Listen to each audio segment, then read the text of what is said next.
Oh, here we go. We are live. Hi, everyone. I'm so glad that you could join us today. We are here with the wonderful Madeleine Thien. She's here with me. Hi, Madeleine. Good to see Hi, you. Andrea. Great to see you. Great to see everyone we kind of can't see. Right? We assume that you are there and you are doing well. And we thank you very much for joining us. As you know, I'm Andrea and I work at the Canadian Women's Foundation, and we're doing just another lovely author chat with wonderful people. We've had many beautiful voices here join us and share their process and share what they're working on. And we're so thrilled to talk to Madeleine today. As you may know, Madeleine is best known for her book, Do Not Say We Have Nothing, which won so many awards, including the 2016 Scotiabank Giller Prize, 2016 Governor General Award for Fiction, and Edward Stanford Prize. The book was also shortlisted for a number of other awards, including the Man Booker Prize, and it was named a New York Times Critics' Top Book of 2016. Woo, that is awesome. We know that if you've read the book, you'll see that one of the central struggles in the book that it illustrates so well is the impact of China's Cultural Revolution on classical musicians. The legacy of turmoil that comes from their freedom and creativity being stifled. Before this novel, Madeleine's distinct voice and talent had emerged in other books. One of my personal favorites, Dogs at the Perimeter, Certainty, Simple Recipes, and a children's book as well, The Chinese Violin. Something you may not know is that when she started university, Madeleine was there to pursue something very different, contemporary dance and ballet. But she gravitated towards expressing herself through writing, though we have to ask a little bit about this dance and ballet. So I'm just mentally putting that to another part of my brain. We're going to pick down that a little bit. And as part of building her career as a novelist, she's also taught at several universities and colleges, most recently in Brooklyn, New York. Welcome, Madeleine. We're so glad that you could take time out of your busy schedule to chat with us today. It's a great pleasure. And thank you so much. I'm so happy we get to have this conversation. And I'll just tell you a bit about Canadian Women's Foundation, a little bit of a housekeeping, then we're going to launch into these questions. And of course, if you have questions along the way, if you have comments, please put them in the chat there and we're going to get to them. We'll have an hour. And as I told Madeleine, it's going to go like a blink of an eye. So make sure you get your questions in there and hopefully we get to them. The Canadian Women's Foundation, we are Canada's public foundation for gender equality. We support diverse women, girls, and people affected by gender inequality to move out of poverty, out of violence, and into confidence and leadership. These days, of course, we're really focused on the impact of the COVID-19 pandemic on diverse women and girls, and it's really intensifying the barriers to equity. We're in a reality of not just one pandemic, but pandemics within pandemic. And that's why we've launched the Tireless Together Emergency Fund. We want to make sure that everyone in their provinces and territories in their own communities can access services designed for their unique needs. And we know that women, girls, trans, two-spirit, non-binary people have their own unique needs and we have to respond to them. So if you'd like to give to this effort, we know this is a tough time for a lot of people, but if you want to get in on this, please do so by clicking on the link in the chat below or giving at our website, canadianwomen.org. Just a little bit of housekeeping. If we get cut off in this conversation, you just hang tight. We're going to come right back on. So we're in it together. We know technology is not always on our side, so we will be at it. We're going to be tireless about it. And don't click on any sketchy links that you see below. If you see a link that you cannot trust, do not click on it. People do strange and dangerous things sometimes online. So I just want to make sure that you are protected in this process. So again, many thanks and welcome to Madeleine, and let's chat. First question, most important question, where are you and how are you? I'm in Montreal. Very happy to be in Montreal. I was in New York teaching when the pandemic, when we understood the scale of the pandemic. And I came home pretty soon after. I'm okay. It's been a transformative time, and your heart just breaks, all over the place for so many different reasons in response to so many different things. And I'd say it's like everyone, just up and down, maybe not really up. More downs than ups. Sort of like okay and down, okay and how are you? I am doing well. I was just telling you that I think depression in this pandemic, like just to lay it out there, the depression that is coming with this pandemic, and then with the things that are happening, and feeling that you can't necessarily do anything, or maybe your voice doesn't matter, that is real. So for folks who are listening, and if you're feeling that way, just I want you to know you're not alone. Madeline feels that sometimes. I feel that sometimes. I know a lot of people I've talked to feel that. But at the same time, trying to be hopeful about it and trying to create in the process, trying to do things that are creative and just are soul filling in that way. Yeah. Mhm. Our Yeah. bubble has been pretty close because my partner's parents are in their 80s and 90s, so we really haven't been seeing people. And I have to say, every time I get on Zoom with someone, and at this very moment, it feels emotional.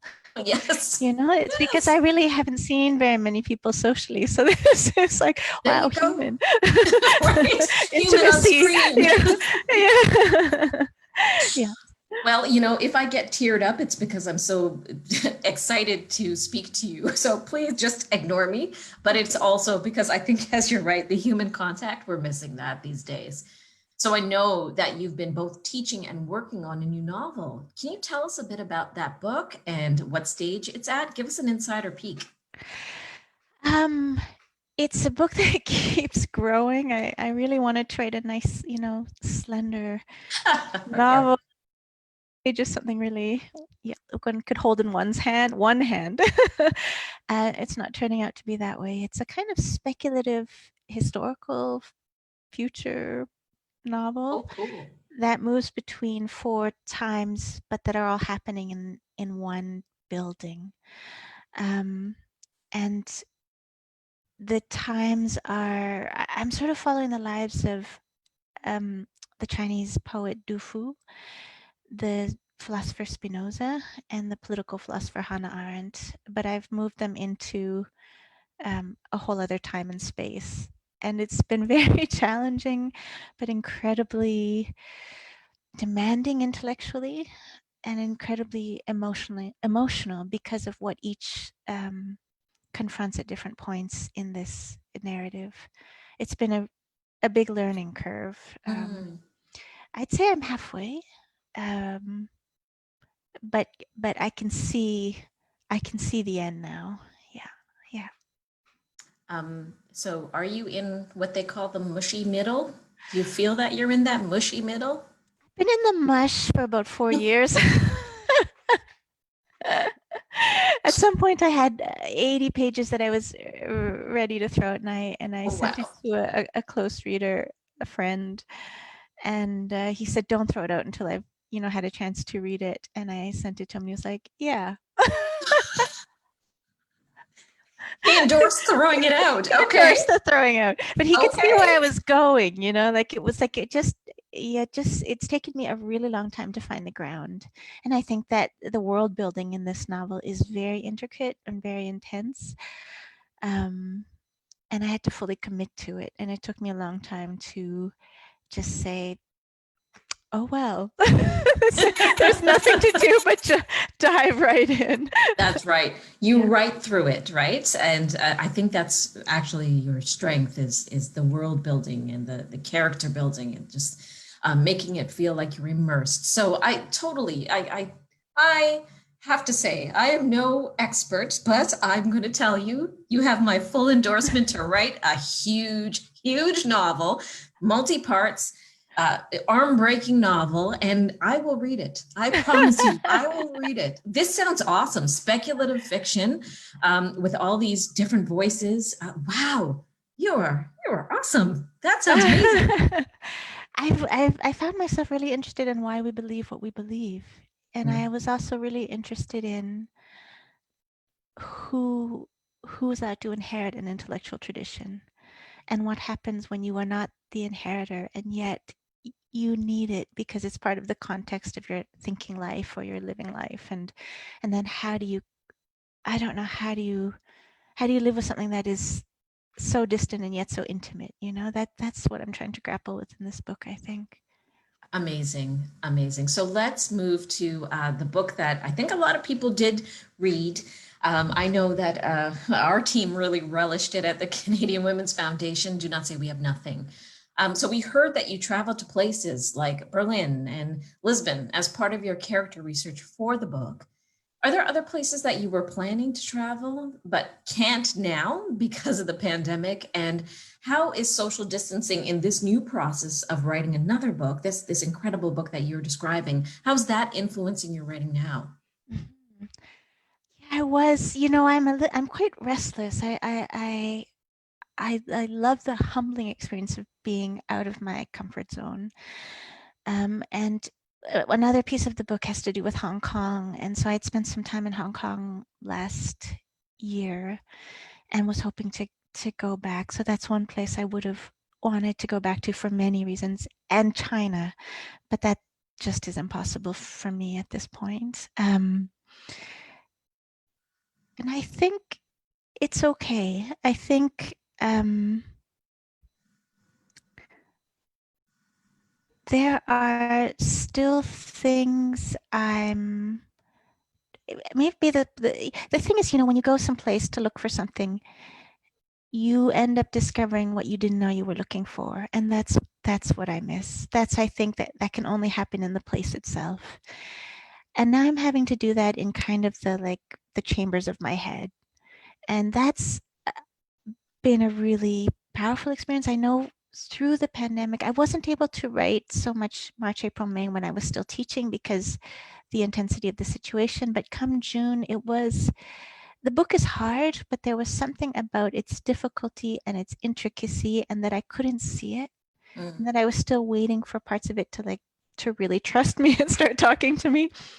That in the middle of everything we were all going through, in the protests, in all the big questions, and all the sort of confrontations and um, tough self-appraisal that mm, needed to happen, I think to be able to go into those spaces in my mind and look for what I didn't know I was looking for, that was a really, it was a I feel lucky to have had that. I felt lucky to have had this work that allowed me to do that. mm. So when we think about, this topic that we were talking about, the idea of creativity as a thing that challenges you, but then also gives you an outlet in these moments. I think "Do Not Say We Have Nothing." It's been described as a book that talks about what happens when creative people have no freedom to exercise their gifts. And you've expressed concerns about the impacts of authoritarianism on creative people and their gifts and their expression. Tell us about the role you think storytelling and literature in specific plays in preventing authoritarianism, in challenging authoritarianism, and what freedom for creative people should ideally be, and especially in these contexts today that we're living in. Hmm. It's a difficult subject that is so hard to put words around. And when you were phrasing the question, the line that popped into my head is a Hannah Arendt one, and she said that the voice of the poet concerns us all. And I think Mm, it's that it's that feeling that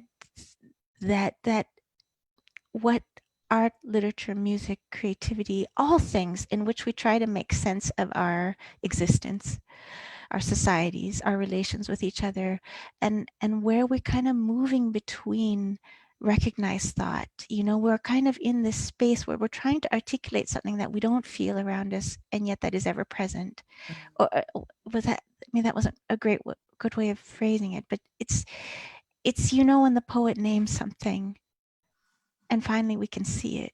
mm, Something is visible. That is so crucial to our personal lives, to our societal lives, to the ways that we can listen to each other. mm, And I think what I fear, and this comes from 10 years of having written about the Cambodian genocide, the Chinese Cultural Revolution, the Tiananmen demonstrations. It's probably mm, no surprise that I have very strong feelings about freedom of speech and a great anxiety about authoritarian tendencies, because having written those books over those years, you you see it happen where people didn't expect it to happen, and you see it happen in increments, and you see what people begin to not express, the self-censorship, and then the brutality of um, when all the gates start closing, and when it's gone before we know it.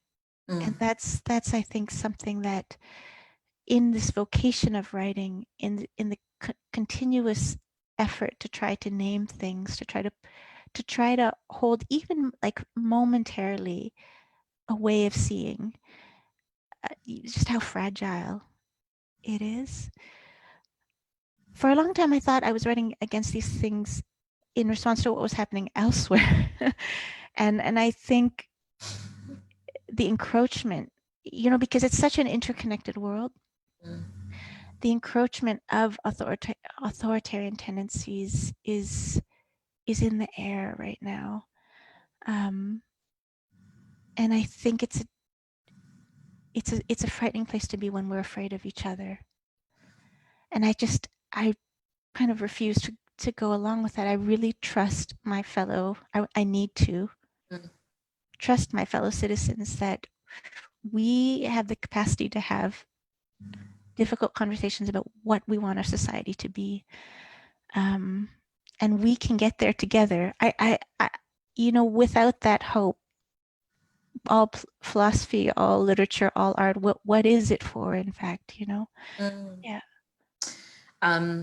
Thank you for that. I think you are spot on. And I think this is what people were talking about when they're speaking about the social contract. And the social contract is always kind of tenuous and at risk. And it is very much about trust. Sometimes we use these big sociological words to speak to it, but it is about trusting one another, mutual trust. I think the other piece that you just flagged for me as well, too, is when we're talking about this loss of mutual trust, and then real systemic barriers, things like systemic racism and systemic gender injustice that we're seeing really play out now. And they were always there, but they came to the forefront in a particular way. And the pandemic had something to do with it as well, sharpening these things in our eyes. We have to have the voices like the poets and the writers and the creative people to speak to this. Otherwise, we're not making sense of it in the right way, and we start breaking down the trust. We start breaking down that social contract, and who knows where that leads. Your books really speak to that a lot. So thank you very much for naming that. And I think that's exactly what, at the foundation we've been talking about daily, that like we can't allow this to happen. And we have to do our own part, whatever that looks like in our own spheres of influence, for sure. Mm-hmm. Yeah, I think to get to that space, we want that plurality. I mean, if it's the plurality, there's actually the strength. It's the plurality because none of us has the answer in ourselves, just ready to be given over. Like and the ways that we function are in this interconnected, highly complex, highly fragile togetherness. Whether we like it or not. Whether we like it or not. That's it. That's it. So your books, I must say, it's not just do not say we have nothing, but I find that all the things that I've read from you have this epic scope, this audacious scope. And for do not say we have nothing, there's giant leaps in times, different points of views, different geopolitical and sociological moments, and then issues that get really deep to a person's experience and then get really big as well too. It's like getting deep to get big. Yet, it feels intimate and it feels close and it's really character led. Yeah. So I want to know, this is a hard question. You might find this one a bit difficult. How have you learned to straddle those lines in your writing? The big, the small, the points of view, the time, the geopolitical moments. And can you share something, a bit of wisdom about how you make the big small? I was going to say it's done with a lot of tears. That's this takes so much time. I mean, I think that, and it's like, I think what you're talking about is something I think about a lot, which is the long-term thinking, and then this emotional collision almost. Like there's all these things happening, but some things you've been thinking about even from the time you were small, unresolved, unanswered questions, and they're sort of folded up into this sometimes larger historical political thing. I know technically I've noticed that I think I work a lot like maybe like a painter or someone who draws, that I block out things. When I write the scene initially, it's very abstract sometimes. It's like there's not enough detail. It's like I'm just trying to see the overall shape of it. And then I just keep, moving the lines. I get closer. Sometimes I have to throw it out and reblock it again, do it again. But it seems for me to come in layers. And I don't know that everyone works like that. I know when Rawi, for instance, my partner Rawi works, he seems to just be able to get it in one go, but he thinks about it for years and then just boom, it's on the page. But for me, I do it in these layers, throw out the canvas, start again, add another color, sit with it, think about it, come back. I often think of it like the painter, that I have to walk to the other side of the room and look at it, and then I have to come back and do that little detail work. Then I have to walk around it, and then I have to throw it out. Yeah, it's like I can't. I think what Rawi can do from being a photographer is he can do that in his head. I seem to almost physically need to physically remove myself and come at it from different spaces. Wow, you just flagged for me that perhaps some folks can do that because they are more visual somehow. There's a visual process in the writing that you're using. Mm-hmm. And I'm driven by a feeling. I mean, I think that's both, I think, this a strength of my writing, but also its weakness. Like sometimes I can't. The feeling can almost overtake the thing, and become the full color of it. And I think I've had to learn over the decades to be concrete, to do those details, to see it, because I can feel it, but I can't always see it. Yeah. I took a writing course, and they talked about concrete sensory details. Every class, concrete sensory details. And it is actually an art and a craft to get those concrete sensory details right. Yeah, you're absolutely on point. Yeah, and then they give rise to the feeling, right? Because none of it is extricable. We know That's that right. every emotion that we make. If I go into a very happy state, my my mood may lift physically, at least momentarily. But but there's all sorts of things that we just can't tease them apart. But in writing, because you've slowed time down in the way that you're setting it down on the page, for you, time has become longer. So there's that potential to see how one shades into the next and the next. How beautiful. For those of you just joining us, we're speaking to Madeleine, wonderful writer. I'm Andrea, and this is the Canadian Women's Foundation Author Chats. So I need to speak to you about Dogs at the Perimeter. This book changed my life, I have to say. It's one of my favorite books of all time. I get emotional even thinking about it right now. It was empathetic storytelling at its finest. I was thrilled and both devastated by how empathetic it was. And particularly, I'm thinking of a passage where you spoke to like a traumatic moment. There's lots of traumatic things you're speaking through. And there's one part where one of the characters says there is no word. There are no words to describe something that happened to her and something that she saw. That was really remarkable to me because I thought, never have I seen a character get the opportunity to say, there is no word. There are no words to describe this, and I'm going to choose to, at this moment, not describe it. I thought that was beautiful. So tell me, when you are expressing traumatic stuff in your stories, and all the stories will have some layer of traumatic elements to it, both telling the truth and honoring this character and telling their difficult stories. Tell me just your thoughts around that, your process around that, why you think that's important, and what you do with that in a traumatic moment. Mm-hmm. It's also very hard for me to talk about that book. But I'm so yeah, it means a lot to me that you have this response to it. It for me, I think, is the defining work. And it was a very quiet book. And I remember after it sort of come and gone, I said to myself, I'm gonna write a big book, and it is going to kick open the door so that this quiet book can continue like walking behind it. It will always be there. I'm going to find a way to make a space for this book to live in its quiet, and I think it showed me, it made me ask a lot of questions about the act of writing, its necessity or its non-necessity, about the failures of language. And I think that is a place that you've put your finger on. That is one, I think a writer, or I felt as a writer, I had to acknowledge what language cannot do.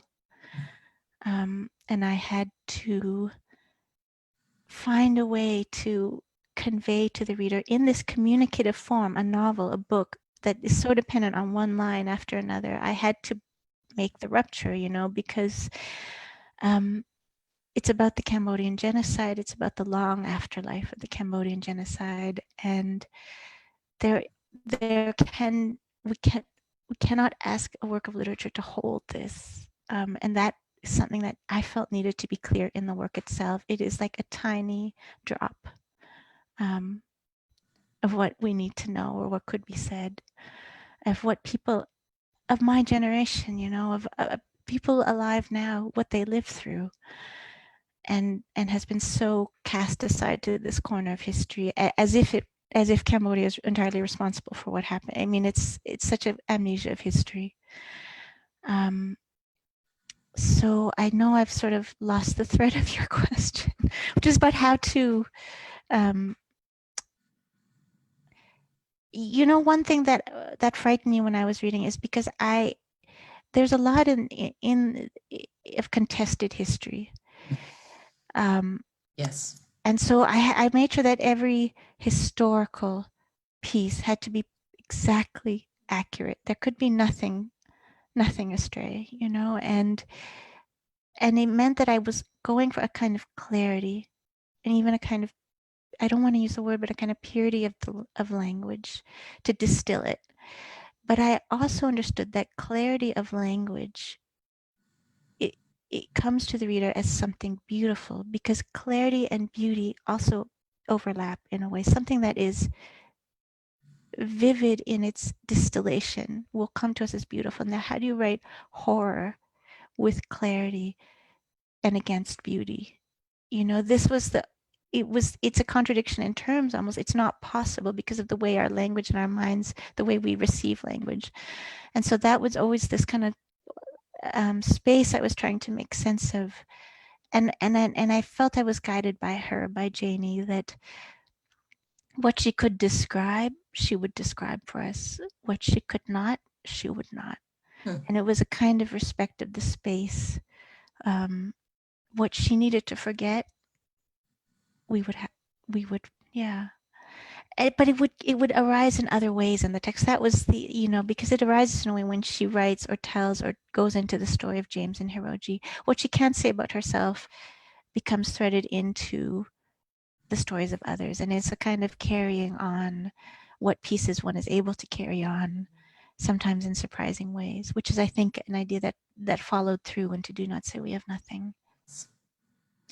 I just want to thank you for doing that. You illustrated something that I think doesn't happen enough when we are describing trauma.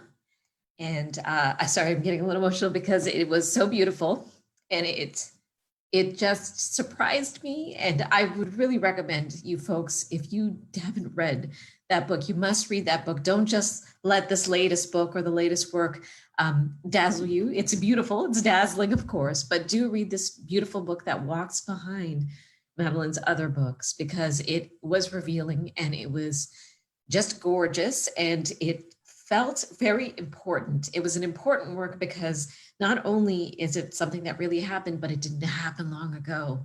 So exactly what Madeleine is saying about being careful about remembering what authoritarianism looks like and how it repeats itself too often. We must read books like this. So many thanks to you, and great novel writing.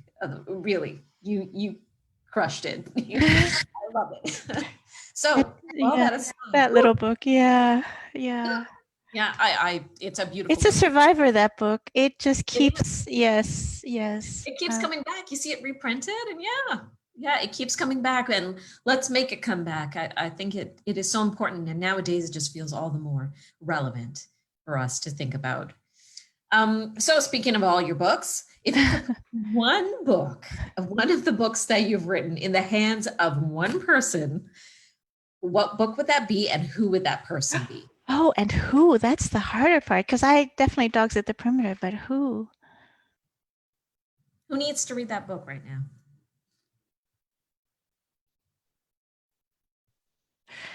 That's I can't answer. That's a hard one, because in a way, um, I do oddly think that books find you. I know that sounds so, I know that's not a realistic way to speak, but I think we've all experienced it. I think we all have. It comes to you in the strangest ways, and often when you're not looking, and often when you think that it's not the book for you. Or sometimes it was there all along, but you never laid your hand upon it. I think, I don't know. I know that, one of the great friendships of my life at this point is with a wonderful scholar named Idang Trong, whose parents lived through the genocide. And that book came to her. She had been reading my other works, and then to her great surprise, she's a Canadian literature scholar. She'd been writing about the other books. She heard that I'd written about the Cambodian genocide just before the book came out, and was so startled that it was like I don't know. I feel like I have a sister. our lives are very different, and so I mean, I'm almost turning the question to a way that said that the book actually found me a reader who maybe was the person who understood the book the most profoundly at the very beginning, and was the one who encouraged me not to give up on writing, actually, because I have to say, after the publication of that book, I really was in despair, and because the book had meant so much to her, she kind of gave me the confidence to not stop, and to keep trying to figure out what I was trying to understand, and yeah, it's funny. The question kind of reverses itself. For us writers, the book sometimes brings us the reader who keeps us going. That's so lovely. Thank God for her. Yeah, thank God for that. Really, totally. Yeah. Yeah. Yeah. Really awesome. All right. So speaking to just the topics and the themes in your book, we're curious about gender equity. How does a gender lens and feminism perhaps influence your character choices, your storytelling decisions, and your ultimate goals as a writer? This is a very hard question, because it's like trying to extricate something that is so much a part of self. Like if I had to extricate race or even class, it would be very, very hard. So I I only know that this is from where I speak, and that I grew up in a particular environment, new immigrants struggling, um, with a father with severe depression, and a mother who took the bull by the horns and just made a lot possible for us, and never demanded that we adhere to some idea she had of what we would be. They had given up so much, for us to be here, but didn't demand that we fit into a form. And I was a very free, for better or for worse, young person. And I'm sure I broke their hearts like so many times, but she seemed to understand that to be a girl, to be a woman, to be living where we were living, to be sort of grappling with the kinds of things I was grappling, I had to find my own way. So for me, my mother is the feminism that I love. And I only wish that she'd had the freedom that I had. I think that's one of my bigger sorrows is that she went through a lot, and she suffered a lot more sexism, racism than I ever have in my life. Not to say it's been great, but the level of what she experienced is different. Um, and you sometimes you're too young to protect a parent from that. And I think if I have rage, it's usually on her behalf. She's passed away, and yeah. So I don't know. That didn't answer your question in a very wide way. I think it answered it in a way that was so true. How many of us could really answer that question and not honestly think about the formative person, that formative woman or human that made a difference for us? And when you're writing, I'm just curious, do you think I am writing a woman right now? Or is it different? Does your process not necessarily include that consciousness? No, I'm writing that person. And they are complex. I think even in the gender sense, they are themselves. It could be that in writing about times past the 60s, the 70s, it's also the time shapes how one thinks of oneself as a woman, as a person, as as all the things we could be or are.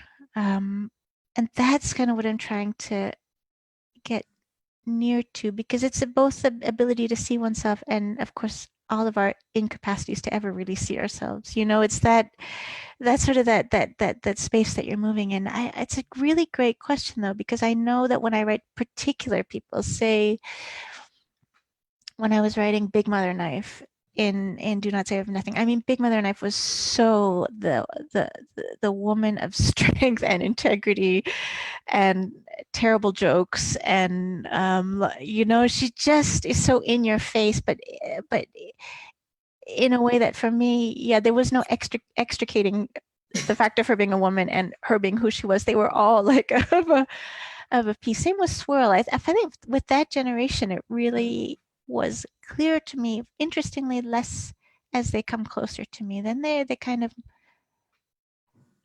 I don't know. It's a really good question. I mean, it's a good question. It's like, should I be more conscious of the gendering of them? And I think that's a really important question. And yeah, something I think I'm still grappling with. Yeah. Yeah. Um, I think this kind of dovetails quite interestingly with our next question. A few years ago, you wrote an essay in Maclean's about your creative process, and you said writers know there's never such a thing as arrival, only delays and onward journeys, connections, the bending of flight, time, and movement, which is also a way of describing the imagination, which brings us to places we weren't given at birth. Can you describe any favorite places you visited in your writer's journeys, places with quotation marks around it, and where are you in the journey now? Places as in real places or places as in? Places metaphorical or real?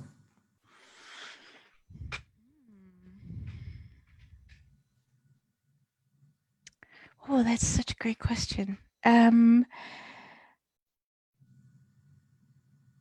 The thing is, there are many. There are many. I mean, the first place that always comes into my mind is usually Phnom Penh. Phnom Penh was a life-changing experience for me. It was a place I fell in love with, and that it also hurts you. It's a very complex history, and there's a sense that is very important that one, I think, has to realize that one is only seeing the surface of things, that the depths are deep, and no visitor can see them on a first, second, 20th visit. The layers here are so complex and intricate, and what you take to be the place is only your partial vision of what you're able to grasp. And I think that I think is why it's always remained a powerful place for me and among the most humbling. But the really, I mean, the way that I have is because for so long when I was a kid, my parents used to talk about Malaysia, Hong Kong, but they never went, because they never had the money to go. So I had this massive desire as a child to travel, to go play, to get away, honestly, frankly, just to get far, far, far away. And so, those wanderings, it's probably been 15, 20 years of wandering, mostly on my own, sometimes for months at a time. What is really powerful are the ways these places start to become not one place. I don't mean that they become homogenous, but you see how places shade one into the next. You see the connection. You see history as it happened here, here, and here at the same moment, and what it gave rise to, and how it is all so completely intertwined. And that to know Western history, you better know a lot of other world history, because you can't understand it just by looking at the thing itself. Same with other places. It's like that you've got to come at it from so many different ways, and that I think is the place that I love, which is the place where I thought I knew where I was and then suddenly didn't. Yeah. Oh, wonderful, wonderful. So here we're getting back to the small. We talked about the big. We'll talk about the small on a really practical productivity level. You always talked about your habit of going to a cafe early in the morning to write, not taking your computer power cord because you were conscious of the battery. You wanted to be conscious of the battery and not procrastinate because of that. Do you have any other productivity tips for those of us struggling right now to stay focused? We're very distracted nowadays. Help us, Madeleine. Oh, we're very distracted. I think it's inevitable right now.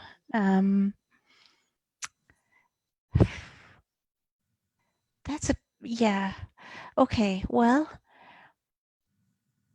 I know what I do, which when it works, when it helps me, which is to get up very early, and often, if possible, before the light comes. I think a lot of writers say this. It's that movement from darkness to light is incredibly powerful. Moving, it puts you in a different headspace. It makes you between things. I think it puts you in a state of mind for thinking, for fiction, for creating. But I think it's pretty clear to most writers you've got to turn the internet off. I mean, it's a very prosaic and boring thing, but you've just got to get rid of it, like 4 or 5 hours a day, because the thought once it hits a roadblock wants a distraction. It's just a human thing. So you kind of just need to let it be in its own space so that the thought can think itself out, and the scene can play itself out, and that thing that your head is trying to understand and that resists you, you just sit there and wait for it to do to slowly, come to you. Work its way into your brain. Yeah. Yeah. And there's plenty of, we all know there's plenty of hours left over in the day after that to scroll through the That's sadness. Right. Yeah. Google how to fix my hair. Yeah. Yeah. Yeah. It's, what's so hard, I think difficult now too, is that I think everyone is in a very different reality. There are people who have never stopped working from, right? Of course, like who have been there day in and day out. And then there are people who are confined or in smaller bubbles or working from home. I mean, I don't know that we're understanding the world in the same way. People working in hospitals are seeing a different thing than any of us are seeing, or Absolutely. if we're fortunate, to be. So maybe part of our being online is trying to get to see these different realities, but we're still not able to. Yeah, it's complicated. Yeah. Putting it in its place. I think you're so right. And that piece around sometimes those of us with the privilege to be socially isolating and, being in our homes or in our rooms, we forget that there's going to be folks who are in another situation in which, they're out and it's a bit of a ghost town out there. And They're doing what they got to do. So you're very right. And maybe it is our desire for connection, but putting it in its right place so that we can function is key. And I find myself personally, to be just frankly honest, I cannot seem to focus these days. So I like that idea of turning off your internet. I also heard somebody talk about actually setting your screen to be black and white so it doesn't look so pretty and you don't want to, which I thought was brilliant. Interesting. Yeah, that is interesting. Yeah, yeah. I've not tried that, but yeah. Try it on your But you cell know, phone. the thing is, it's a habit thing. So even once you do it for a week or so, it's the work has a magnetic force that pulls you in, and you have to give it the time and space to let it grow that force so that it takes you, it carries you, it takes you. And that's fortunate for those of us who write or have that space to do it. But you're right about, I mean, I had lots of family members who were deemed essential workers in New York, and they were just the stories they were telling through March and April, and the packed subways because they were running fewer trains, and it was devastating. Tough, really tough. I mean, this time is tough for everybody, but I think you got a point that it's tougher for some folks It's than other way folks. tougher for some. Yes, absolutely. Yeah. So right. And now, we are coming close to the 10-minute mark. So I do want to get to the questions from the audience, but I must ask this question of you. You said that CanLit needs more diversity. Bingo. I think you hit on something there. Quite a long time ago, I think I said it. Quite a long time. And yet, here we are. We still need it. So I want to ask you about what you think nowadays are the systemic barriers that still need to be pulverized so that more voices and untold stories can come out. And how do you think those who are highly vested in CanLit, like you and me, can go about our own barrier pulverizing? Yes, the most important question of all, for which I don't have a great answer, to be honest. My head works on two different levels. There's the larger picture one, there's the personal one, which has always been for me to mentor where I can to the best of my ability in the background, and to encourage to the best of my ability. I am failing a lot, I must say, in the last year or two, 3. Here's what I would. So okay, I think it's easier for me to speak directly to writers of color on this, because I think something I know is that the burden of representation is a heavy one, and it alters the nature of the work, often for better, depending on the writer. Sometimes it's a burden, sometimes it's heavy, sometimes that writer doesn't approach those questions in that way, And I've always felt that what we need to do for ourselves is find our own freedom. That we have to give ourselves the freedom to write to what we're desiring to know and understand and think about. We have to find our own way there. We can't, there's no diagram for it, there's no map. You can't follow another person's trail, and that's what makes the literature so vibrant, so surprising, and that it confronts us with things we didn't know we were looking for. It's because a writer is looking for their own freedom, and then we, luckily enough, get to partake in it.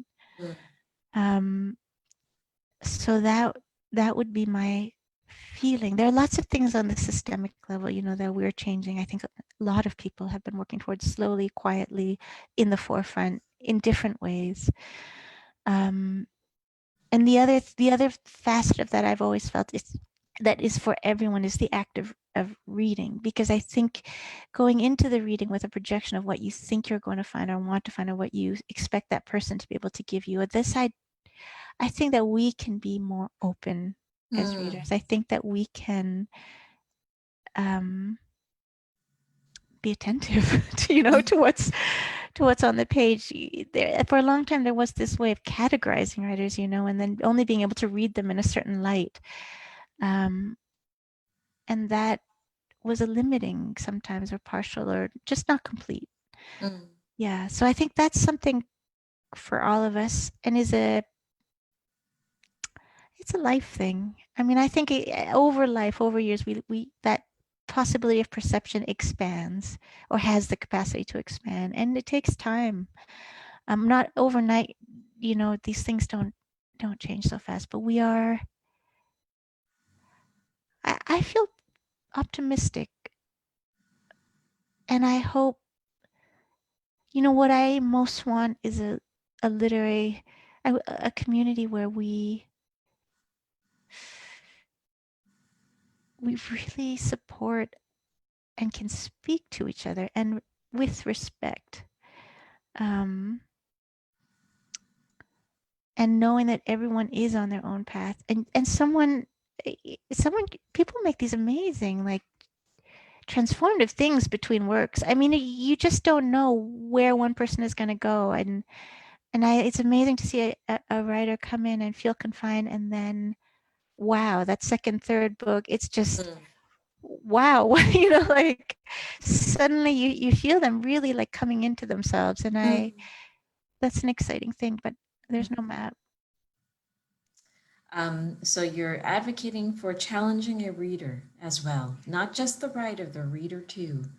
How important is that nowadays?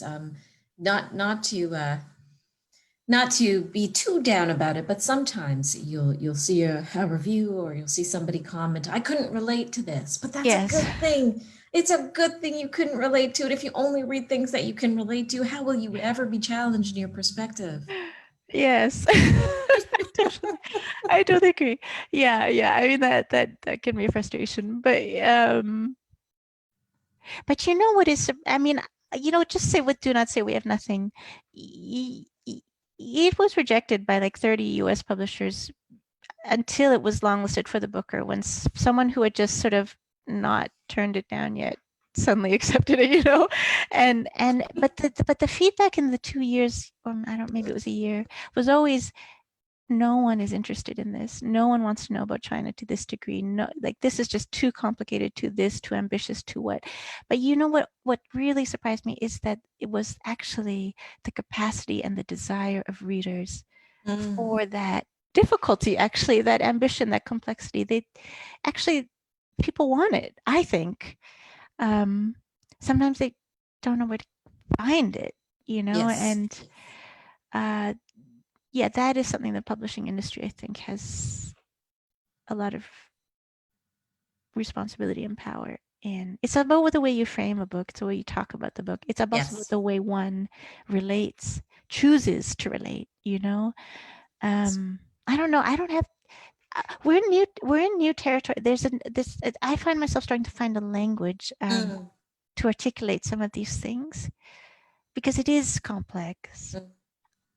Um,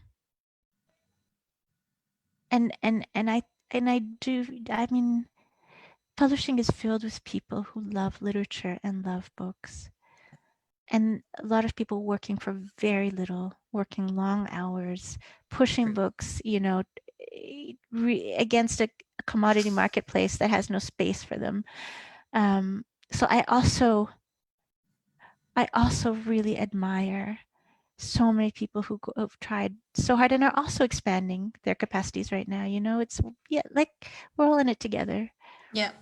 Yeah, and we all have areas of strength and challenge. I think you're so right about that. We all could do better, and we're all doing great in some areas and need to be challenged on those kind of, the next level up. So I have failed in my ability to keep us in time, but I It was my must fault. ask. No, no, Sorry. no, no, no, no, no. I want to keep talking to you for several hours, so I will control myself now because I am very enthusiastic about everything you do. So we are going to ask a couple of questions from the audience because there's some great ones here. Margaret has this beautiful comment here, the white rabbit candy, which I had never seen until I visited China recently, stood out for me so long after reading the book. Why do you think its symbolism resonated so strongly for someone who had never been to China or heard of it before? It was so powerful.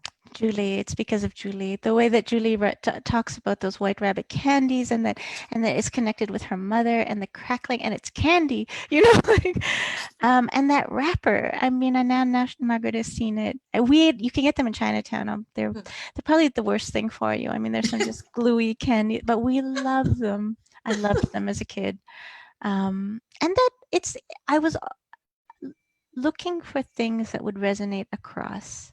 White rabbit in the English, already has its own sort of mythical Yes. sense, the white rabbit. But this added another one that is totally different, but now it's part of that, our conceptual, for those who read the book, it's part of that conceptual world of the white rabbit. And yeah, I'm very happy with that question. And yeah, that's a beautiful Margaret question.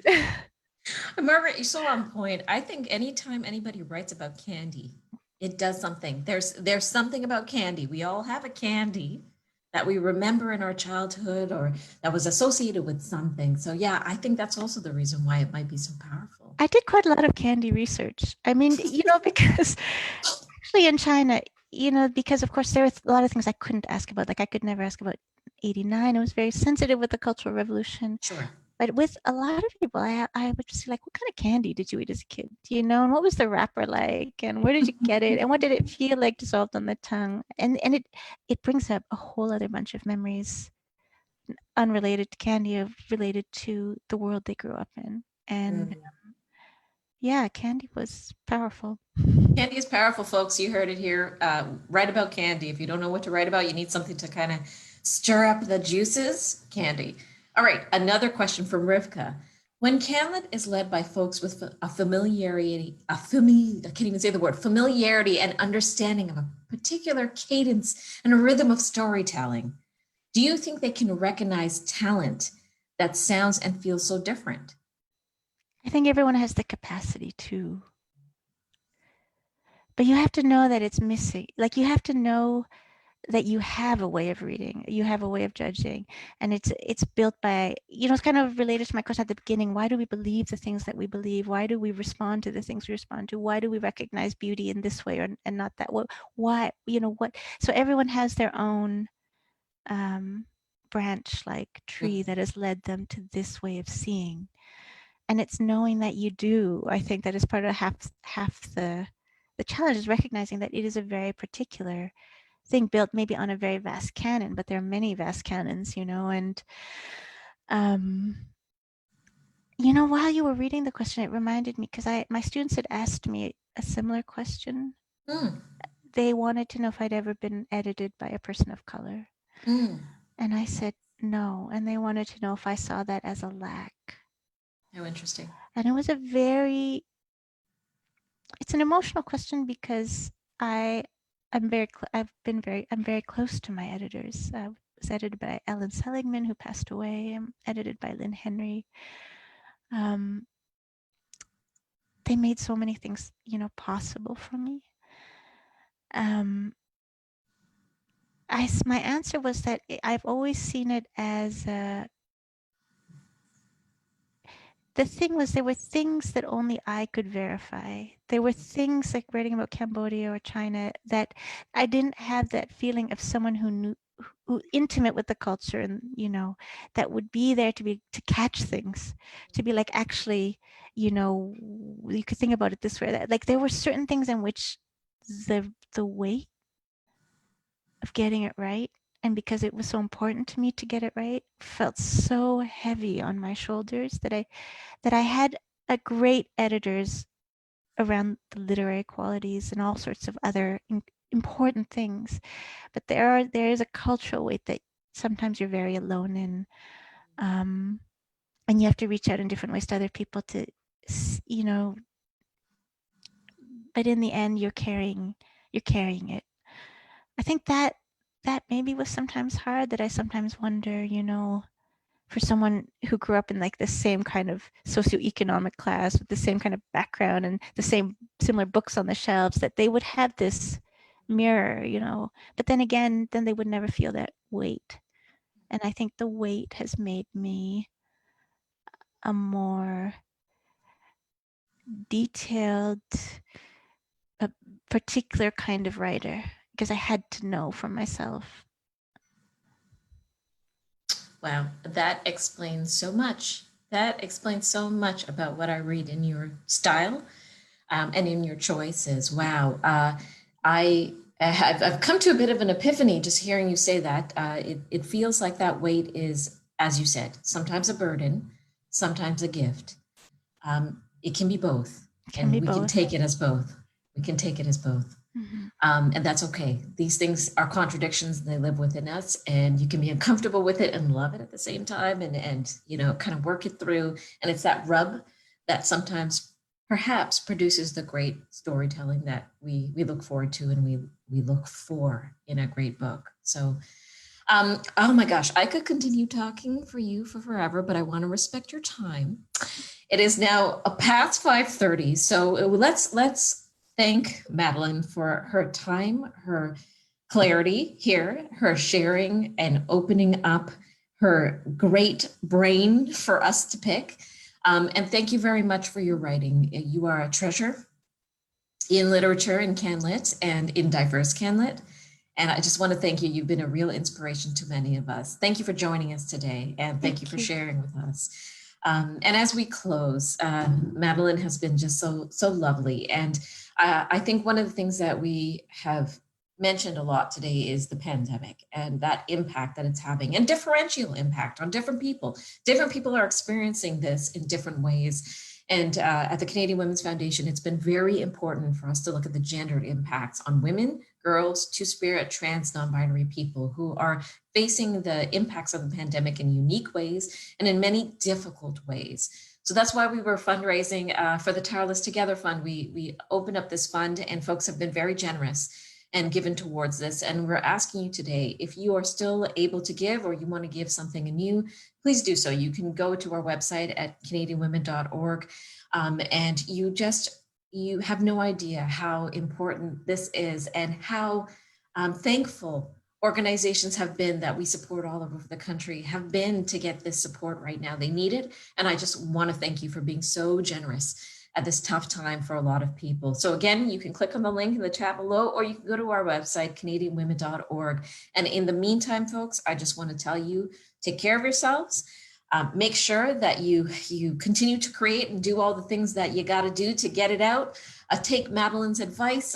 She gave us some great tips on just practical stuff that we can do. Take care of yourselves, be safe, be well, and we'll see you next time. Thank you so much, Madeleine. We love you. We appreciate you. Thank you so much, Andrea. It was a joy. Thank you. Oh, likewise. Thank you.